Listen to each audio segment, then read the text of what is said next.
It's a fast track, and it's probably going to be just as fast. It's the second race of this 23-race campaign. We are now in Jeddah. Well, technically, we are not. Unfortunately, aren't in Jeddah ahead of the Saudi Arabian Grand Prix, the second race of this 23-race record-breaking season. It's going to be under the lights. They are 7 hours ahead of us. Katie George, Spencer Hall, Zach Couts. We have a gaggle of talking heads joining our program for the next hour, leading you up to Lights Out. But over there in Jeddah, they are going to be racing under the lights. It's dinner time, Dalen. Give me something spicy to nibble on ahead of this race. Well, I'll tell you this real quick. We said this last show. I'm a Max Verstappen fan. Yep. You know this. The crew knows this now. Remember playing video games when you were younger? You played on the lower levels, and it was just. I still play video games. Okay, so that's a good move. I like that move. You know, you play these games, and you get kind of bored because you're dominating. Yes. You have to go up and you're up in class. Yes.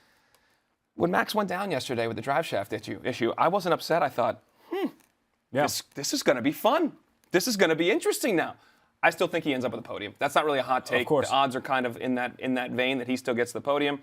I do think Fernando Alonso, first win in over a decade, though. Okay. That's where we're going today. Starting at P2, of course, he's going to have to overtake Verstappen's teammate in Checo, who earned his second pole position.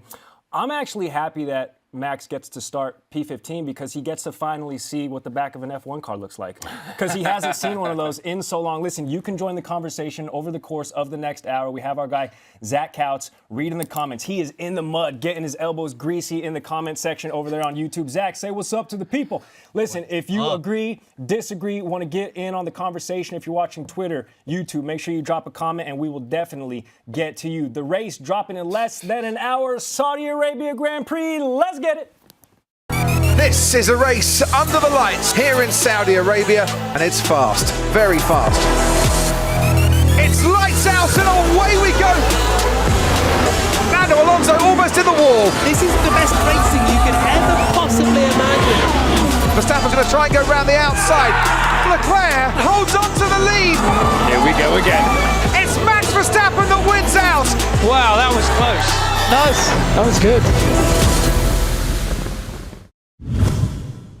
We are inside an hour until lights out in Jeddah at the Saudi Arabian Grand Prix. And as promised, our F1 friends, Katie George, Spencer Hall, joining us both remote. A little bit upset, Dalen and I were, because, Katie, we know that you are ahead of that San Antonio Brahmas XFL game, so you are working remote. Spencer Hall made his first visit to Bristol 2 weeks ago, and he vowed to never return. So he is somewhere. He elected, Katie George, he elected to move instead of make a return trip to Bristol. Fantastic to see you guys. Let's jump straight into the action. Dalen sort of touched on it. Max Verstappen, the winner last year at Saudi Arabia, starting P15. This is a good thing for the storyline, right? Let's start with Katie. Yeah, I'm in March Madness mode, right? And so I root for chaos, which we've gotten so much of that. Obviously, based on what we saw 2 weeks ago in Bahrain, we expected a very dominant season from Red Bull, all it being maybe mechanical issues, maybe reliability issues, and you don't want to root for that against a certain driver or a certain team. But to make this an interesting season based on the machine that they have created and the driver that is Max Verstappen, we needed something like this. We needed something chaotic to happen during qualifying. And unfortunately, there was a drive shaft issue with the RB19. And so he's starting P15. Much to Dalen's point, I think we could easily see him finish on the podium because he is the best driver on the grid. I don't know about you guys, but I always think about the iconic Jaws theme song, da-da, da-da, da-da, da-da, as he's working his way through a circuit, just picking people off left and right. I think it's going to add a really fun dynamic. I think we're watching two races here at the top of the grid with Sergio Perez, Fernando Alonso, and George Russell. I think that's going to be so fascinating to watch. And if Sergio Perez can keep Fernando Alonso at bay. And then the second portion of this race is watching Max Verstappen and Charles Leclerc. Can they work themselves up, possibly to a podium, possibly to a top 5 finish? I think it's going to be a lot of fun, Spencer. Yeah, I full agree, Katie, because I think we've taken the cards that you have this year, which is a dominant Red Bull team and everyone else sort of chasing them. And we've shuffled them up to have as entertaining a start to the match as you can, right? If we're going to have this race, put Verstappen back in P15. Let's just watch him play Mario Kart. Let's just watch him have to overtake again and again and again through a midfield that we've said is the most interesting part of the season. To me, and I think to others, the midfield is so tight right now when you're talking about Mercedes struggling with a car that they know isn't right and won't be right, but trying to make it as good as possible with two outstanding drivers, an improving Alpine, and yes, Aston Martin sitting right there. By the way, another fascinating setup we have here, given the cards that we have taken Checo, who to me is the best defensive driver in F1, and put him at the front, and then put him immediately behind, I think, the best chaser outside of Max Verstappen one-on-one, which is Fernando Alonso, the veteran wiles of Fernando Alonso. So it's a fantastic setup. One more note, they've moved to DRS zone, a place that was considered to be almost dangerous, or if not outright dangerous, by, among others, Christian Horner. They've moved one of the DRS zones away from a turn so that people can no longer invite an overshoot through that turn, which was a potentially dangerous little choke point. So racing might be a little more free-flowing than it has been in the past. Verstappen used that move to bait Lewis Hamilton in 2021 to a victory. It's not going to be able to do that today. Just another little wrinkle. It's a street circuit that runs more like a race circuit, one of the fastest circuits on this calendar, second probably only to the Temple of Speed there in Monza. And it's funny that you mentioned that, Spencer, because Checo even saying his number one objective is to keep it straight and fend off the lion that is Fernando Alonso, who is going to be starting on that front row with him. And you know, Dalen, they're going to be getting greasy, trying to see who can win in that first corner. And potentially, because you know Fernando, he can drive aggressively. If he wins that first win in over a decade, would be something special. It would be. Obviously, it'd be a huge storyline if he's able to pull that off. And right now, like we said, the odds have him quite far behind both Sergio Perez and Max Verstappen. And again, Max starting at 15th. Last night, Alonso was plus 700, so 7-1 on your money. Now today, he's 5-1. The other guys are just around 2-1 on your 1-1 on your money, 1.5 to your money with Verstappen. So it's been interesting to see how it plays out. But that first corner is critical.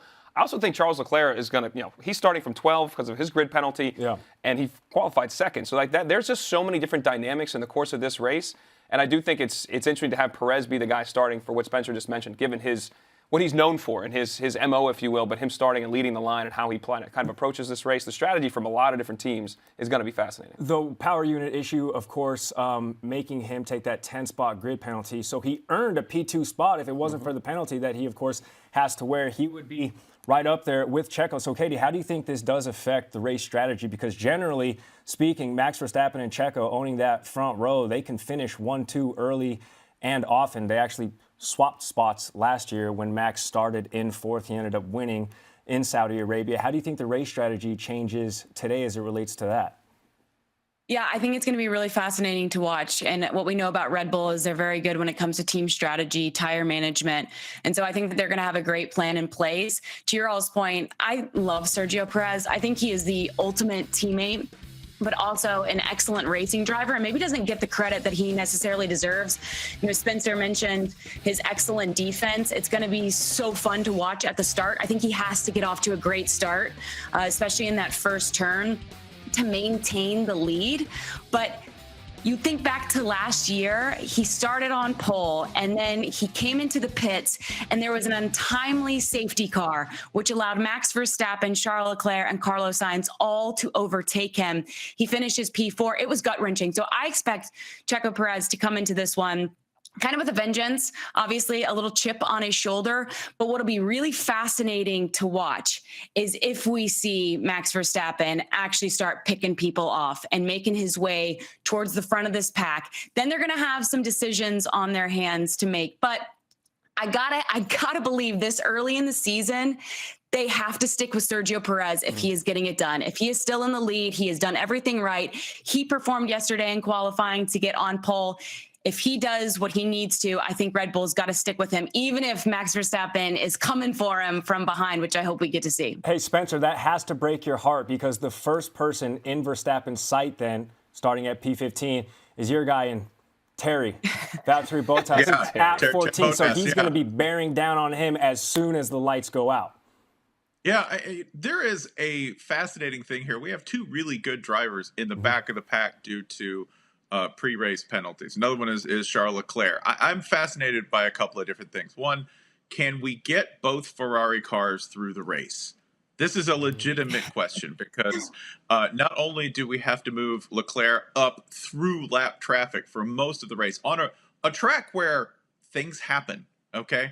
You have, I think, a minimum of 2 safety cars. Like if I had to call it, there will be 2 safety cars. Those safety cars are going to be someone's MVP and the scourge of someone's day. It could be more difficult than Verstappen or Leclerc think it's going to be to move up through the pack due to those safety cars. It depends on when they happen. It depends on who gets caught up in them. The kind of speeds and the kind of corners. This is the second longest track on the tour, and this is also an extremely fast track, a street circuit with high speeds, but a ton of corners. Someone's going to make a mistake. All right. There's too many people out there with too much on the line. There will be a mistake. There will be all of these interruptions that we're standing here saying confidently, oh, yeah, Verstappen's going to be on the podium and Leclerc's going to move up. No, I think Verstappen will end up with the podium, but there's going to be some drama along the way just because competition is so tight and lap times are so much tighter this year than they were last year. To that point. Go ahead, Katie. Sorry, I just wanted to jump in. To that point, we could see DRS trains as they're trying to make their way through. And then if you get frustrated, which we know, obviously, Dalen, your favorite driver, Max Verstappen, is very aggressive. We've heard those radio messages before. You can get frustrated. Then does somebody try to make an aggressive move that could be costly, that could cause a mistake or a safety car? So I'm curious to see if they get held up by DRS trains and then what are the ramifications of those? We've seen him do it before. I mean, Spa last year, he started 15th, ended up winning the race, and eventually overtook Perez to do that. But Katie, you touched on the thing that I think is interesting, just from the drama, from the telenovela of it. If they end up being those two at the front, is there a team orders call? And all of a sudden we're going to change this thing up and we're going to switch it and put Max up front. There's a lot of drama there. But I think there has to be a level of patience, too, from Max. As you guys just mentioned, he can't be reckless. And when he gets his elbows out and gets a little frustrated, let's say, or passionate, as Gary alluded to, that could end poorly for everybody. So I find this is truly compelling. Like, as a fan, you never want to see your guy go out in Q2 and start in the 15th spot, but it makes it such a compelling race. And as when Joe Fortenbaugh comes on, some of the odds are quite interesting with a lot of different things, including safety cars, as you mentioned there, Spencer. Oh, we are still so invested early on in this season, and so many people have already conceded, right? Even the Ferraris, even some of these teams who are considered top teams who have conceded that Red Bull is already on another planet, as Charles Leclerc mentioned after qualifying. Yet still, we have a lot of parity in the midfield, and maybe, I don't know, maybe we're jumping the gun here, Katie, but, I mean, the early darlings are Aston Martin, 2 top 5 grid starters in Alonso and Lance Stroll. I think it's fair to say that they have been the surprise darling this early in the season, yeah? Oh, for sure. I think that the strides that they have made in a season's time is unbelievable. I think it has a lot of team principals scratching their heads thinking, why were we unable to accomplish that kind of feat? You wondered if it was somewhat beginner's luck in Bahrain with Fernando Alonso finishing on the podium. You certainly thought that Aston Martin had the pace needed to contend and compete. And then based on what we've seen here in Saudi Arabia, it's not beginner's luck. Obviously, they have created a incredible racing car that, yes, is a little still off the pace of Red Bull, but able to still contend with the Ferrari. And I know we've mentioned Ferrari just briefly. Charles Leclerc, I think we have to tip our hat to him, what he was able to accomplish yesterday in qualifying, finishing P2, knowing that he was going to get that 10th-place grid penalty was massive. But that showed that the Ferrari certainly has the pace. They just obviously need to, let's say, not have unforced errors during the race as a team and as drivers. But I agree with you, Gary. Aston Martin has been so much fun to watch this early in the season. Fernando Alonso at 41 years old is one of the best drivers on the grid. And now he has the car to be able to show you that he's still got it. I think if you're Aston Martin with both guys up in the top 5 starting, if they finish P1 through 5, I think you got to celebrate that. That would be a dream scenario for Aston Martin this early in the season. Spencer, and you also have to love how, there was some friendly banter, I guess, if you will, between Red Bull being asked about Aston Martin's, fantastic display in Bahrain, and Christian Horner effectively saying, yeah, it's great to see 3 Red Bulls on the podium and essentially 6 Red Bull cars on the grid, right? Of course, alluding to the fact that Aston Martin takes a lot of its spirit into their car and into their engine. That said, do you agree that this is the second best team on the grid? I think so. And I think I would have said that they're competitive alone for this because of the emergence of Fernando Alonso as a top 3 driver this year. But to me, the thing that makes the team complete is Lance Stroll hitting his stride. You know, all kudos to him and how he's performed this year. I think they have a great combination of drivers. As we saw last week, you can actually hit your teammate at Aston Martin and it will make you better. So if that's happening right now, that to me is like in Bull Durham when it's like hit the mascot, do something crazy. Yeah. You're on such a heater right now. Just go ahead and throw one up from way behind the 3-point line. One thing that's interesting to me, this racetrack presents serious challenges logistically because you're going to have a cooling track. You're going to see how Aston Martin handles as a team the challenges of, okay, well, what tire do we go to and when? How are we going to pit? Through safety cars, through whatever kind of mayhem might happen, the little complexities there are going to show us a lot about their development as a team. I think we know we've got the cars right. I think we know we've got the drivers right. You know, let's go ahead and in race 2, let's go ahead and see how your team management holds up. That to me, as an F1 dork, that is a fascinating thing to me, is to go, okay, you have an unusual setup here, which is very different than Bahrain. Let's see how you handle it. Well, on that note too, Spencer, I wonder how they handle some adversity too, because it has been a dream start. You mentioned you joked, but you literally hit your teammate, and still everything ended up well, and Alonso ended up on the podium. You had great in testing. You have a great first race. You qualified P3. Now you're up into second for Alonso, both in the top 5. Everything's gone well, whereas the other teams, Mercedes expectations way below that. They're already all down in the mouth. Ferrari reliability issues again already. Max takes this hit. Everybody else has dealt with some adversity. I do wonder in this course of this race, if things do not go well, how Alonso particularly responds, and also Stroll, how his body holds up. I mean, he's coming off that broken wrist, and this race, from all indications, is much more physically demanding on him. So how he actually can perform for these 50 laps, I think, is a huge, huge note. If he does not perform well, again, how does everybody handle this adversity? Because it's going to come at some point. It's been a dream start. Everything's been perfect to this point. Fernando Alonso speaking on that dream start, starting on the front row in just minutes from Jeddah. Very, very happy. I think there were some question marks always when you come to a new circuit, if the car will perform as good as it did in Bahrain. And yeah, so far only positive surprises on the car. Always feel very competitive, easy to drive. So let's see tomorrow if we can score big points again. And you weren't quite in the fight for pole. Did you leave anything on the table, or was that the most you could have got out of the car? No, I think it was the maximum. So yeah, I think Red Bull is very strong. Also Ferrari in one lap pace, they are stronger than us at the moment. But yeah, all in all, obviously we are very happy with the performance here. And yeah, let's go into the race with some optimism, and hopefully we can use the race pace. Katie, you saw the odds for Fernando Alonso becoming the driver's champion. Of course, the second shortest odds, still behind Max Verstappen. But today, he has the shortest distance in overtaking Checo Perez for P1. Would it be unexpected? Maybe that's the wrong word to use, but describe what it would be if Alonso won in Saudi Arabia, a place he's never won before. I don't think it'd be that surprising based on where he's starting and what this car looks like. You know, we're used to seeing him start in the middle of the pack, and he's a great starter. I mean, he's extremely aggressive. He's very strategic coming off of the mark. And so I cannot wait. I know I've said that we've got multiple kind of smaller races happening within the Grand Prix.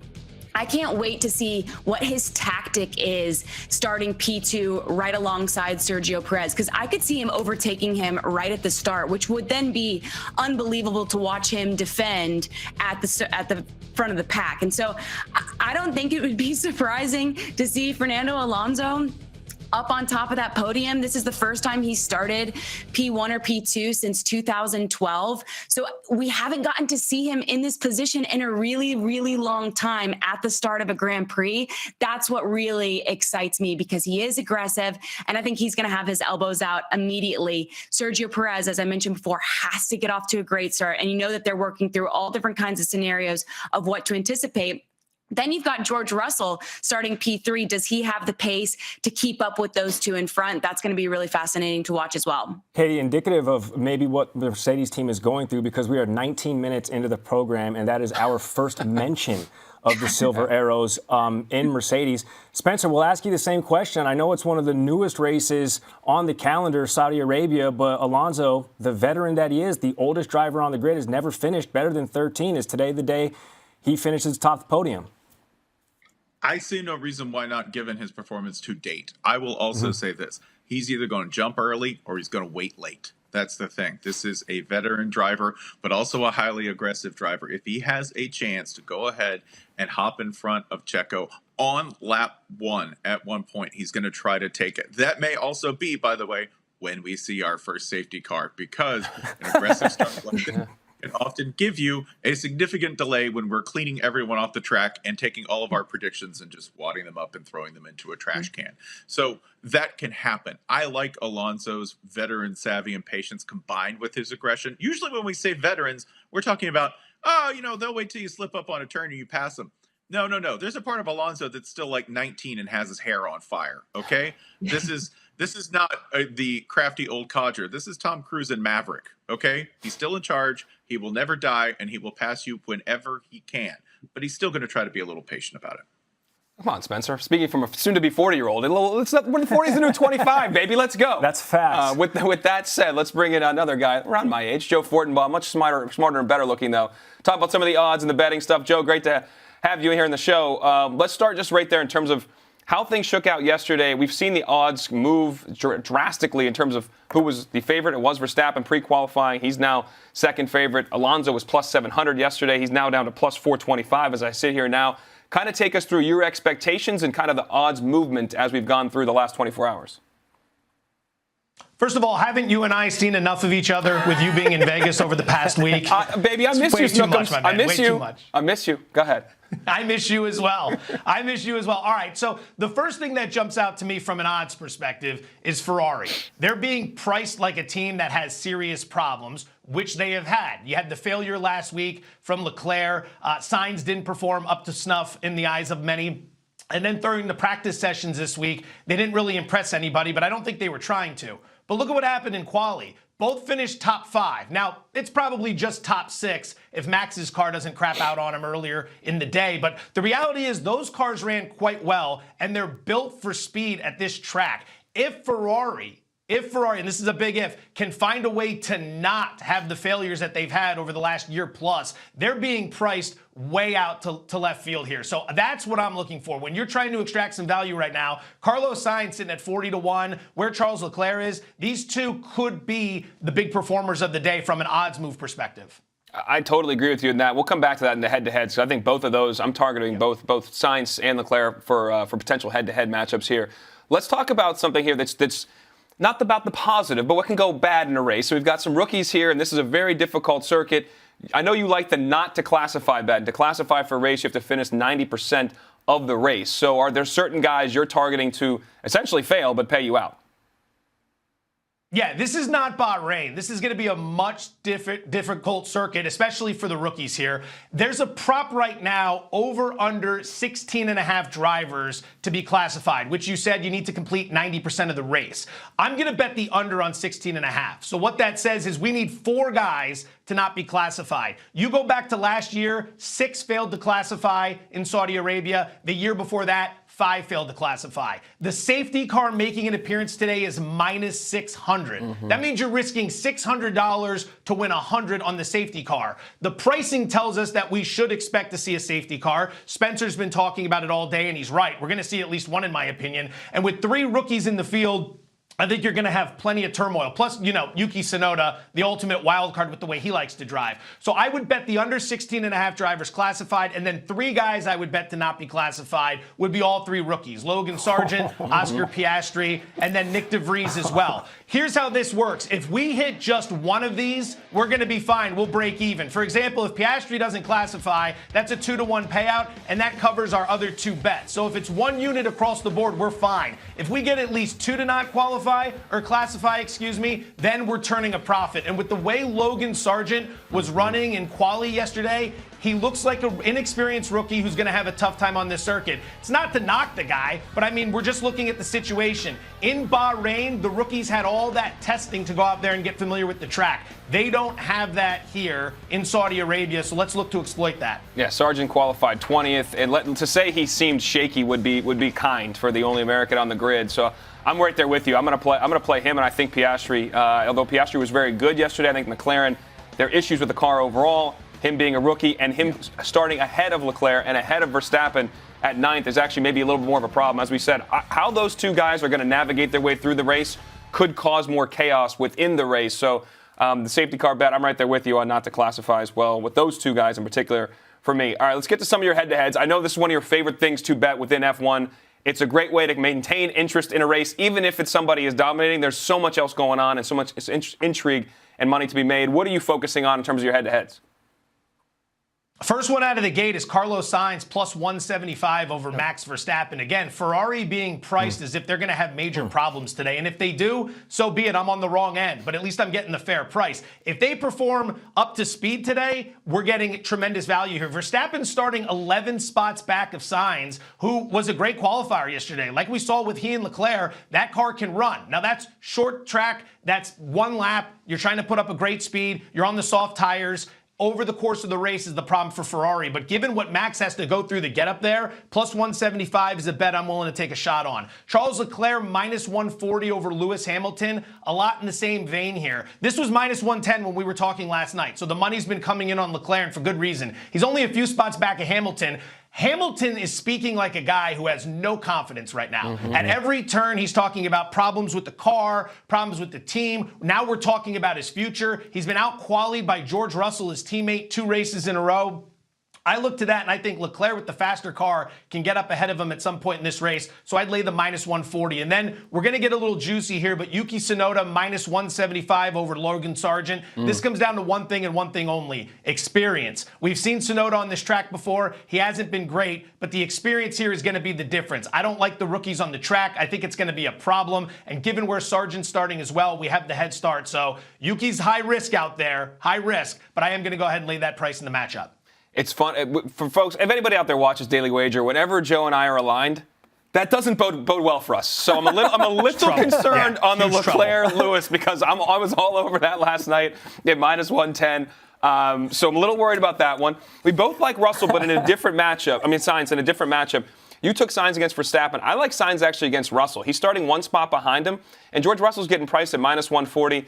Sainz is even money at plus 100 right now. And when you look at the car, and the issues Mercedes has had, yes, George does better driving a machine that's not as good. And Lewis is struggling with it. George managed it better last year. He's managing it better early this year. That said, I think I'm just betting on the Ferrari being able to perform at a higher level and Sainz being able to essentially pass him. That's the I'm looking for one chance, one overtake, and I like Sainz in that matchup. One other thing I thought was interesting was the Alfa Romeos, Zhou Guanyu and Valtteri Bottas. They're both minus money. Bottas minus 110. Zhou minus 125. So I'm going to take the slight underdog and take Bottas minus 110 and that head-to-head. So that's kind of where I'm falling in terms of those things. Let's get to the race itself. Give me your predictions. As we mentioned, Alonso's price has plummeted in the last 24 hours. Sergio went from minus money, a pretty favorite there, now to plus money. What do you think is going to shake out, and where if all, do you see value in terms of where to put your money? So there's 2 futures bets I would make here. Number one, and Spencer again talked about this as you guys were having the conversation earlier, you should take some flyers in a race like this. A race like Bahrain, Verstappen, Red Bull, they can get out in front. They can pull away. The tire dag on Ferrari is going to end up hurting them. That's not going to hurt as much here, right? Verstappen said it earlier in the week himself. The lap times are going to be a lot closer. And given the nature and high probability of the safety car, it's okay to take some risk. And when you have races with rain, when you have races on risky circuits like this, you should take some risk because every now and again you see a guy like Pierre Gasly winning a race, you can get tremendous payouts. So the first guy I'd be looking at would be Carlos Sainz. He's 40-1 in this race. 40-1 starting 4th in a car that if it holds up is going to have a chance. Alonso and Perez going into turn 1 with the risk up there, the safety cars, the strategies that are going to be employed. At 40-1, I think you got to take that gamble. Now, we talked last night about Alonso. He opened 9-1. It got moved to 7-1, then down to 5-1. Obviously, this is a popular bet. I'd make a play on it as well. You never know what's going to happen with the safety car. If he gets out in front of Perez at the start of this race, the live price is immediately going to drop, which means you're going to have a better position than you would have, just a little bit before that. So those are 2 guys I'd be looking at. I'm not playing any of the Red Bulls. They're priced to be dominant, all right? They're priced to be the runaway favorite. That's been the narrative this entire time. So you're not extracting any value. Maybe they win, but we're looking to get good prices for our money here. Yeah, even a Red Bull double podium finish is minus money right now, minus 115. I think I looked before the race, before our show started. So to your point, They are priced to dominate, not a ton of value there, and they are the favorites for Max to come to 15th, at least get in the top 3, and Perez to stay in that spot. All right, podium predictions. What do you got? All right, so now I'm going to just hedge against myself here. Perfect. And I'm going to go very chalky. We'll put Perez as the winner in this one. We'll have Fernando Alonso second, and then we'll have Sainz getting onto the podium in third. So this is basically me giving you the chalky version of how it plays out. But from a betting perspective, when we're looking for value, again, it's the Ferraris for me. They're being priced like an organization that's going to have a really bad day. There's a chance, and I think it's a better than average chance, better than 50-50, that they have a strong day out there. And if they do, your matchup bets, your futures, your to-win bets, your podium finishes, all those prices look real good to me. Joe, great stuff. The anti-March Madness podium right there. We appreciate it, my man. Enjoy. In order for that podium to go down, that just means Carlos Sainz has to edge out George Russell. You guys were just talking about risk.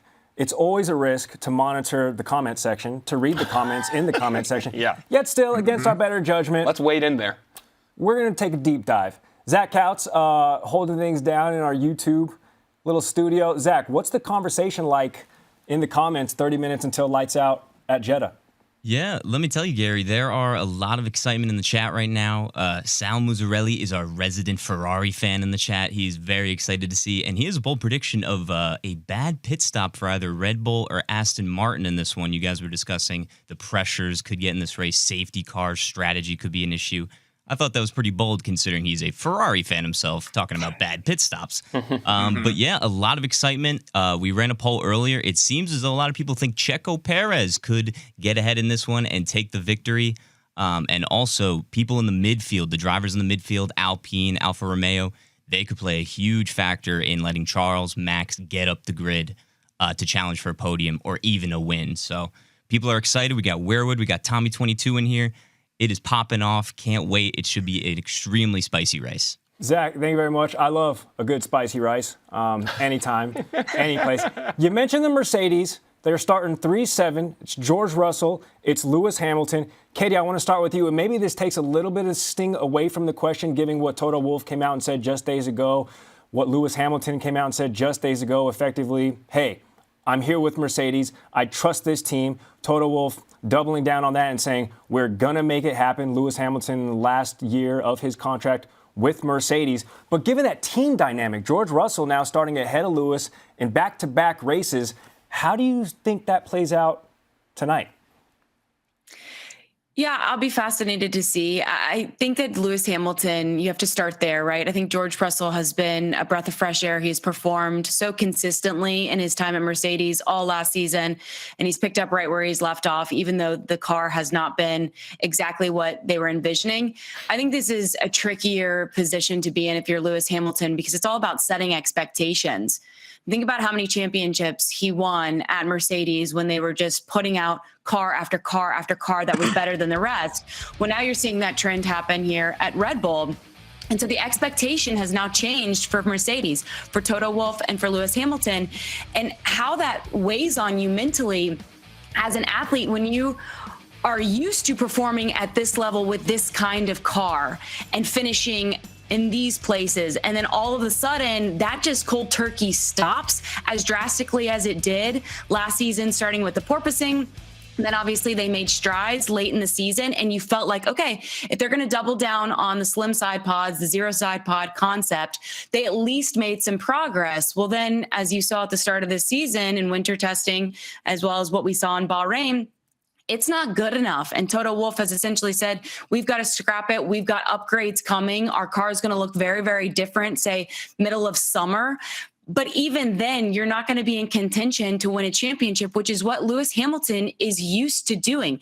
That's where he is mentally. And so having to restructure that, take a step back and say, what's realistic? What can I accomplish here with this team? What can I accomplish personally as a driver? Has to be really hard for him. Change of pace, certainly. I don't think that we see them contend legitimately this season, but I hope by the summer, by the time we see these upgrades, they're at least in a place with their concept that they feel confident about the future ahead, that they're making strides, not for this season, but for next season, because I can't sit here today and truly believe that we don't see Lewis Hamilton win a Grand Prix for the rest of his career. I have to see that one more time, at least in my lifetime. Mercedes as a team have to be able to put together a better concept and a better car for both of these drivers. Having said all of that, kudos to George Russell for continuing to perform in what is not deemed a proper and good car based on Lewis Hamilton standards. Real quick, Katie, because I'd least ask you though, how would you feel? You said you want to see it one more time in your lifetime. What if he won that title with another team? Not happening. No. Oof, that's tricky, but I think you have to separate the team and the driver, right? And so for Lewis Hamilton as the driver, I'd be okay seeing him in a different uniform, a different kit, a different car, if he's going to have success. It's a big question, though. How many times on radio, it's like a hot topic, that do we talk about Tom Brady and the Bill Belichick era with the Patriots? Was the success and the Super Bowls all because of Tom Brady, or was it because of Bill Belichick, the mastermind behind it? And then Tom Brady goes to Tampa and proves he can still do it without Bill. That would be a really interesting dynamic to see. Can Lewis continue to have success at a different team without Toto, without Mercedes? I'm not saying I would love to see that, because I think it's a great partnership, and it has been, and it's led to so much success, one of the most dominant dynasties in F1 history. But it was really interesting to watch Tom go elsewhere and win a Super Bowl. So I'm not saying that I would hate it. Was it though, Kate? Listen, Hakeem Olajuwon was never a Raptor. Joe Montana was never a Kansas City Chief. It was still weird watching Tom Brady win that ring. Lewis Hamilton, the 7-time world champ at 38 years young. You know he wants to break that first place tie with Michael Schumacher. Toto Wolff is going to help him get there. Hear from the man himself. Lewis has been part of the team since 10 years, and we've been successful together, and we've had the challenges that we have today, and he's going to be part of the rise again of this team, and therefore I have no doubt that we can continue the story. Our expectation is to win world championships, and it's going to be difficult, very, very difficult to do this year, if not impossible. So we need to set our sails mid and long term, and first step is to improve, to reduce the gap to the guys in the front, and then eventually have a car and a concept that can win championships. Hey, Spencer, let's start with you, because we are in the second race of a 23-race campaign. We know Mercedes is coming out with major adjustments in race 6 in Imola, the Italian Grand Prix.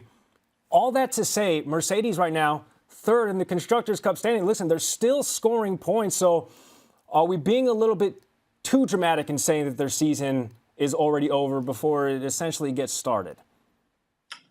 No, not at all. Go ahead. Point taken. Just embrace your ADHD brain and just say this. I've seen enough. This is where they're going to be. This is who they're going to be. Okay. They might pull off a P3 with some crashes and a couple of safety cars. Maybe they hit P2 or even steal one.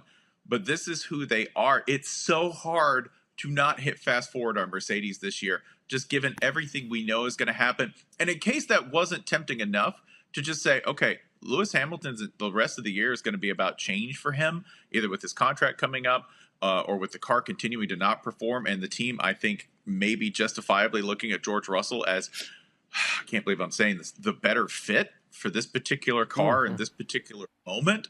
In case that wasn't enough, his longtime physiotherapist, performance coach, she's had a couple of different titles, Angela Cullen, she left this week, right? That's the woman that you usually see alongside Lewis Hamilton in the pits, like their, sort of like personal coach. She left this week. She's no longer a part of the team. That to me is another intriguing development, and just another pointer that you might want to go ahead and justifiably hit fast forward, because this is all about 2024. I know Toto has to say things. I know Lewis is going to be the good teammate. The writing is on the wall. Things are going to be very different next year. Damn. And to follow up, where is he going to go? We were having this conversation with Charles Leclerc, having a meeting with Ferrari's president last week on Unlapped this week. Where is Charles Leclerc going to go? Where's better? Who's going to put more money and more effort behind him at Ferrari? Who's going to put more money and effort to give Lewis Hamilton the car that he deserves than Toto Wolff and those people at Mercedes working in the factories? I just can't imagine him going somewhere else and getting that kind of treatment. Now, he did say He didn't feel like they listened to him a year ago based on what the car needed and didn't need. But I just can't envision a better landing spot for him other than sticking it out at Mercedes and working through these growing pains that they clearly have. So with these growing pains, sorry, go ahead, Spencer. I was just going to say, that makes a lot of sense, and that's what rational people would do. This is F1. I don't count on any of that happening. Well, that's my question to you. And Spencer, you answer first, and Katie, follow up, please. How should you recalibrate expectations? Like, what are realistic expectations for not only the fans, as they sent a letter basically apologizing to their fans that they're not delivering on what they want to be, what their history says, but for even the team? Like, what should their goal be realistically to not cause discord every week? Collect data, run the engine, go ahead, get your reps in, build toward next year. Ooh. Go ahead, try to be competitive in that, like, 4 through 6 spot. That's where they're going to live, and occasionally nip in a third or a second. And that, to me, that's just numbers, given how well everyone else is performing. I might not be saying this if Aston Martin hadn't performed so well to start the season. But thus far, that's the storyline that we have to work with. Lewis Hamilton has the fastest lap at Jeddah. He last won here in 2021. So he does have some history. Those were the days. I know. Wistfully, Katie looks off in the distance. Take me back. Here is Lewis being maybe retrospective, maybe introspective about his future at Mercedes.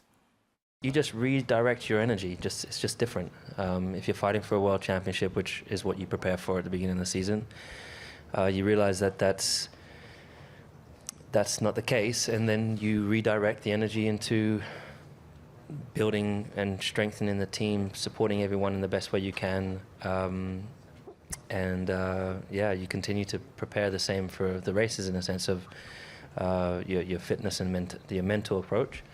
But we're not fighting for we need the Rebels not to finish the race and the Ferraris not to finish the race. Maybe now the Astons not to finish the race for us to be winning at the moment. But that doesn't mean we can't catch them up, and so that's what it's none of us at this team have ever kind of shied away from a challenge. So we enjoy the challenge. We would much prefer to be at the front, but it isn't the way it is. So I don't know why I all of a sudden feel sorry for the behemoth that is Mercedes, Petronas, Lewis Hamilton, and that entire team. But maybe in that 2-week period from Bahrain until today's race, there was a little bit of that self-reflection. And Lewis said to himself, hey, I am the leader of this team. Hey, I do have 7 world titles. Hey, I do need to take more of a leadership role as opposed to maybe delegating some of this blame. All that to say, Katie, what do you make of those comments? They're ominous, but I think that he's just trying to make the best out of what he's got right now. And so I appreciate that. It's resetting the expectations like we alluded to earlier. And I hate sad Lewis. Yes, it's quite depressing. I hate Lewis that he doesn't feel like he can compete and contend. And so hopefully there are better days ahead with some of the upgrades that we see in the coming future.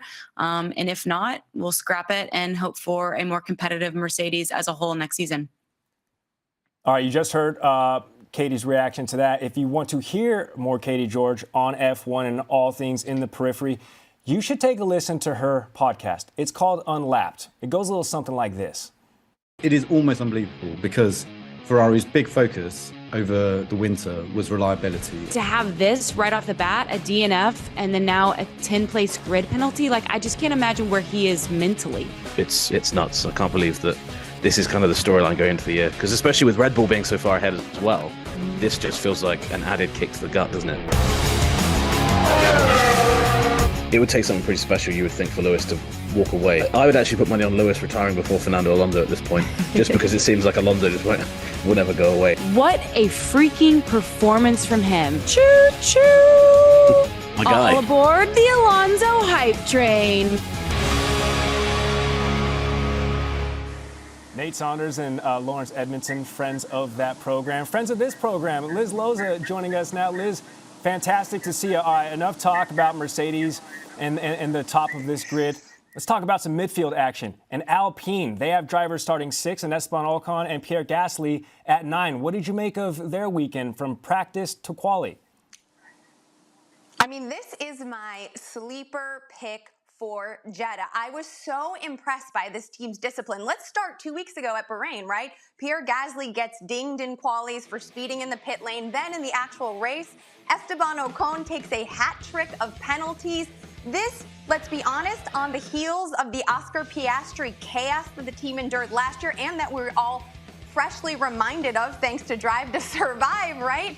But that became the narrative, this clownish atmosphere around the team. And instead, the fact that Pierre Gasly went from last to ninth to finish in the points at Bahrain was evaporated. Nobody was talking about it. Nobody's also talking about the fact that Alpine was the fourth fastest car on the grid just a year ago. So I think that this team is coming with their heads down, ready for action and ready to impress and remind everybody that they're a contender. Alpine finishing fourth in the constructors last year despite not even sending a driver to any of the 22 podiums. They did record 2 points last week with only one driver finishing because, as you mentioned, Esteban Ocon, he had penalty after penalty on top of compounding penalty. If it was compounding interest, the guy would be a millionaire. How do you think they do today, Alpine as a whole? Okay, well, let's break it down because we're confident, obviously, as you guys all alluded to, in Red Bull's race pace, even if Max is starting at 15, right? And the Aston Martin buzz seems absolutely legit, but Ferrari's dealing with reliability issues. Mercedes is still in dev mode. I think that leaves, especially on this track, a lot of room for surprises. Joe mentioned it earlier. So I think that both Alpine drivers can finish in the points, and one of them will finish fifth with a shot of courage. It is the perfect segue that I'm about to ask you because Pierre Gasly went from 20 to 9 to record those 2 points for Alpine. I want to know which one of those drivers you're going out on a limb here saying could crack a top 5. Is it Esteban Ocon or Pierre Gasly? Give me Ocon. Gasly is quick. There's no denying that. But Ocon has performed better at Jeddah. He placed fourth there in 2021, sixth behind George Russell, by the way, just a year ago. He's also starting, I believe, 3 spots at P7 ahead of Gasly, who's at 10th. And so given how difficult it is to overtake on this track, I think that the advantage has to go to Ocon. Do you think that the Alpines in general will perform better on street circuits this year as opposed to some of those more typical race circuits that comprise 2/3 of this schedule? I think that we're going to have to take a lot of these teams on a track-by-track basis. I mean, I think that we've seen the parity, particularly in the midfield teams, be scrunched due to the regulation changes. And the margin for error is so slim right now that I think, yes, every week we're going to have to take a look at where the car is at that particular place and what the track looks like. I am bullish on Alpine for this race, and I do think they'll continue to press forward and improve. Alpine drivers hearing you say a possible top 5 finish. What a fantasy that would be. And speaking of that, you have your grip on the F1 fantasy world. Let's do a deeper dive in that, Liz. What are some plays? What are some things that you're seeing out there in the F1 fantasy space? Well, you know, I'm a bit of a fantasy guru, if I don't mind saying so myself. So I really like sleepers. Let's take a look at some prices, though. I'm obviously high on Ocon. For reference, he's the 11th price driver, 11th most expensive driver on DraftKings at just $8,700. He's my sleeper pick of the week. For reference, Max Verstappen, the most expensive driver, is $21K. I also like, if we're looking for value, Lance Stroll. He's $10,200, the 8th most expensive driver.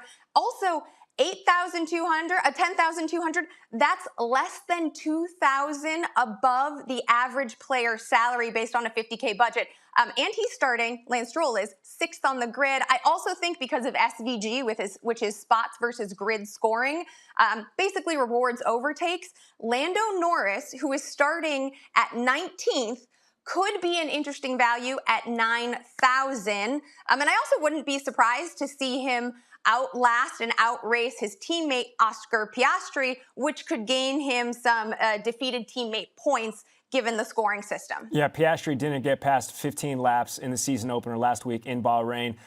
Liz, forget 4 through 20. Give us your top 3 today from Jeddah. All right, I am going full Latino mode on this. Oh, let's go. Checo Perez, Fernando Alonso, and Carlos Sainz, 100%. I feel like I was a little bit less excited after Joe revealed his picks, but yes, I love the Ferrari here, especially for value, and I think Sainz can land on the podium. All right, Liz, we'll see if they get there. First, we got to find out how all the drivers got here. Liz Loza, thank you so much. It's a dance on the edge. Fastest street circuit in the world from the city of Jeddah. It's qualifying. Pole position should be a done deal. Red Bull have looked so hooked up, but behind that, really all to play for. De Vries spinning into turn one. Looks like the handbrake was pulled on. The Sargent's lap is brilliant. Lap deleted for track limit. Any part of the tyre on the pink painted tarmac and your lap will be deleted. That is a rookie error. I hit the wall. Norris is going to be gone. Ocon's improving, and many others out there are going to find time as well. De Vries is out. Piastri finds a time to fight his way through. Sargent looks like he's in trouble. It's over. What a stinker. He should have been through. I have a problem. A dramatic twist. This is now a wide open qualifying session. 5 drivers to go. Hulkenberg, Joe, Magnussen, Bottas, and our championship lead, Max Verstappen. So who steps up? Leclerc has a 10th place grid penalty as well. Sergio Perez, a mighty lap under pressure delivered. I should do it. This is it, final runs. Can anyone find an answer to that Red Bull pace? Fernando Alonso. He's not absolutely out of this. Front row as it stands. Amazing. Let's go. Lance Stroll giving it everything. It all fell away in the final corners. It's Sergio Perez. That is pole position. Good job, guys. Less than 10 minutes until lights out in Jeddah. Class is in session now with Nate Saunders, F1 writer for ESPN, ESPN.com. Nate, fantastic to see you. It's time to school everybody. Race 2 out of the 23 reschedule. F101, sort of a beginner's crash course on what to see, hear, and expect throughout this season. Let's start with the DRS zone. Give us a breakdown of that. There are 3 instances on this particular street circuit that will be put on display tonight. Yeah, so DRS is love it or hate it, it's an overtaking aid in Formula One. We have 3 in Saudi, and Spencer mentioned it at the top of your show. They've actually changed Saudi's one, which I was kind of gutted about, because what used to happen, we saw it last year with Charles Leclerc and Max Verstappen, the DRS activation point, as it's called, if you're within a second of the driver ahead of you going into that, you get DRS down the next straight. Now, where that was, it meant that basically, if you went into that final corner ahead, you were basically giving your rival DRS. But the importance of DRS kind of has gone up and down through the last few years, but fans love it, hate it, because really the reason it's there is because these cars historically have not been able to race too closely. So maybe in a few years' time, we're not talking about DRS, but for races like this, it's it adds to the spectacle, and I actually think DRS is going to be key in some of those battles. Maybe not with the Red Bull guys. I think they'll be just too far out even for that to be a factor. But if you're looking at Alonso, you're looking at him trying to hold off some of the Ferraris, some of the Mercedes. I think DRS is going to be a big part to play in those fights. We're seriously going to see it on display tonight at Jeddah, the fastest street circuit on the calendar. It's one of 6 or 7 street circuits on the 23 race calendar. 2/3 of the schedule comprise of actual traditional race circuits. But Nate, what are the difference between the two? Yeah, so it's a great question. I mean, a street circuit, you've just got to think temporary circuit. That's the key thing to think about. If you look at Saudi, you look at Monaco, you look at even Miami. It's maybe not quite the same as Monaco or a Jeddah, where it's in the middle of a city, but it's the temporary venue that can be put up. It can be taken down in short notice. Whereas something more permanent like Kota, you're basically looking at a circuit there where all year round it hosts racing. And the circuits are different. Usually, street circuits. I mean, Jeddah's a great example of this, where you make the tiniest mistake at this circuit, you're going to be in the wall. There's very, very little room to make a mistake. So that's why street circuits kind of have this romantic edge to them in Formula One. And I mean, this one is probably one of the coolest we've seen in terms of just that sheer risk factor that you have. One tiny mistake. We saw it, over both the 2 races that have been here. Tiny mistake, and you can have a big crash. I remember Mick Schumacher here last year in qualifying, and luckily, walked away from that without injury. But you can really ruin your race by the tiniest mistake here. And we saw Lando Norris do that in qualifying yesterday, just tag the wall. So I think that's the main difference is the permanence of them, but also just the risk factor. Pardon me, the risk factor goes up massively, probably 3, 4, 5-fold when you're onto a street circuit like we've got here. The walls are a touch thin. A couple of drivers saying in practice and in qualifications, they were kissing the touch of that wall. Fortunately, most of them were able to keep the car on track. How does that change and affect strategy going into tonight's race, it being a night race, so climate, temperature elements should be under control, everybody racing under the same constant? Yeah, and this is one of those fascinating races where we have a few of these races which are evening races or dawn to dusk races, but it means that the first two practice sessions, the first practice session on Friday and the practice session before qualifying, they're not completely irrelevant, but the conditions in those sessions are completely different to what you get in qualifying in the race. So if anything, people end up with much less data at these races than they might otherwise have in terms of these sessions. They've only really got that FP2. That's why FP2 in these kind of conditions is so important. So it adds a fascinating element to it.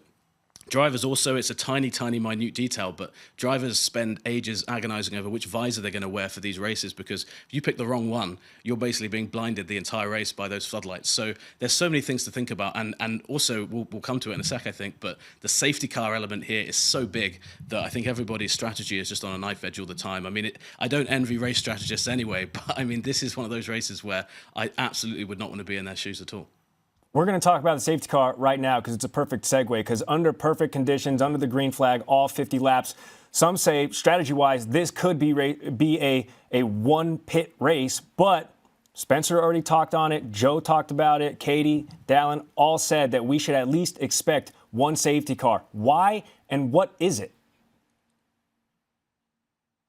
Yeah, so I mean, a safety car is it's a great thing if you're a spectator. I think the only person that ever hates a safety car is the person who loses out the most to a safety car. I think that the most obvious example from a safety car, costing somebody big time, is Lewis Hamilton, 2021 Abu Dhabi Grand Prix. And what is so great about a safety car, and I think what we've seen time and time again, is in the flip of a switch, it can just change a race completely. And at a circuit like this, if you've just made a pit stop and you've spent 30 seconds in the pit stop and you've lost all of that track time to your rivals where they're going at race speed, suddenly there's a safety car. All these people suddenly get a free pit stop, maybe put on better tires than you. That's certainly what happened with Lewis in Abu Dhabi in 21. We saw a couple of interesting safety cars last year. So the safety car element, at any race, you've always got to think about it. But at a street circuit where overtaking is less likely, you've got less chances to overtake, it suddenly adds a huge element to what to expect. So, and like you said, there's been a safety car here both races we've had, so I think the strategists have probably had maybe not sleepless nights. I think these guys are pros, but they've definitely been, wandering through a few different scenarios that involve that Mercedes. It might be the only Mercedes we see out in front on this weekend, but it could be out there at some point. Sorry to Katie, I know she'll still be watching, but that's absolutely brutal for me. Oh, that was good. Okay, well, given what you just said, I don't anticipate one finding its way into the top three. So who makes up your podium, Nate? Yeah, I'm glad that I didn't then follow that up by saying I think one of the Mercedes will be on the podium. Mine's 2 out of 3 is the same as Liz, so I'm going Perez, then Alonso, but I think Max is going to be right back up there. I think that Red Bull is so fast. It's going to be interesting seeing him making his way through the pack, but I think that, Red Bull are so good with their strategy. That's one of the things that it's almost unfair this season, isn't it? They've got the best car, they've got the best driver, and they have the best strategy team out there. And I think that they'll manage their way back through the pack. But I'd love to see Alonso get second. And I mean, I spent all this show thinking about talking to Dave, our producer, and saying, change my prediction, put Alonso P1. But I've still got to come back and do this job on Monday. And I think that might just be a bit too out there. But yeah, I like the look at that. I like the look at that podium. It's slightly different to what we had last time in Bahrain. But yeah, as long as Alonso's there, then it's good with me. Yeah, nothing changes from the front row. The only thing that changed drastically is Max Verstappen making up 12 spots from P15 to another podium. That is Nate Saunders breaking things down. A little F101 ahead of the running of Jeddah. Nate, fantastic lighting in that studio. We need what your budget is. Appreciate you, my friend. Yeah, I mean, yeah, thanks, man. Good to see you. All right, we are just minutes away from the running of Jeddah, the Saudi Arabian Grand Prix. All right, guys, real quick, 30 seconds. Predictions. Katie, who you got? Same as Nate's. Sergio Perez, that's a heart decision. I hope that he's able to outlast and win this Grand Prix, followed by Fernando Alonso, and I just want to see it accomplished. Max Verstappen finishing on the podium after starting P15. All right, beautiful. What about you, Spencer? I am in lockstep. Perez, Alonso, Oh, wow. Verstappen. But you know what? If I could go ahead and just use like bonus points, let's switch Alonso and Perez. Forget it. Alonso first. There we Oh, go. he's switching it up. Dalen, what are you doing? Liar. I'm doing it. I'm going Alonso first, partially because it's plus 700. So I'm going Alonso, Perez, Verstappen. Katie's choosing with the heart. Dalen's choosing with the wallet. Makes I am choosing with my brain. Give me Max Verstappen making things all the way up from 15-1. We saw him do it last year in Spa. We are now seconds away from lights out. This is the ESPN pre-race show. Katie George, Spencer Hall, all of our guests, Nate Saunders, Dalen Cuff. I am Gary Striewski. Enjoy the race from Jeddah. I didn't expect us to be popped back up on cam. I wasn't ready for that, but here we are. I'm firing this thing up on my phone. Let's Good go. to see you guys. See you guys. Cheers.